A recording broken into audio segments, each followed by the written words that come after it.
weather is giving you whiplash because the temperatures are all over the place, know that this is a time that your horse might have an increased risk of colic and also choke. And this is largely due to dehydration. And sometimes we tend to interfere a little bit more or less when the weather changes, and that can affect how hydrated and healthy their bodies are. Here's how I help Migs when the weather is just crazy. I add water to his rations. This is a hot water kettle. This is great to make things extra soupy, extra quick, and nice and warm in the cold weather. I also track how much water he's getting a day. I use big muck tubs, and they have hash marks on the inside that measure for me how much he's been drinking.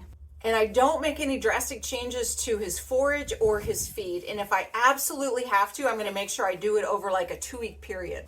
I also have to keep his giant butt moving. Exercise, turnout, the routines stay the same. I keep his grazing muzzle on in the fall and the winter because the grass can get stressed out, and I want to make sure that he's getting a smaller volume and a slower pace of the sugars and starches traveling to his hindgut.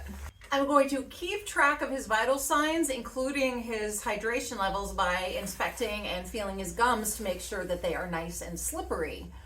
Dry or sticky gums means they are dehydrated. I'm also going to keep tabs of his manure. I'm specifically looking for changes in frequency, volume, and dryness or wetness. I'm also going to make him some special water using his favorite omega-3 fatty acid supplement. It's Big Hoss by Outlawed Feed. And this gives him yet another source of water, and it's a little bit more tempting because it's flavored like deliciousness. And so basically when the weather starts to get wacky, you just have to be a little extra vigilant about their hydration and their other inputs like their food and their outputs like their manure and their urine.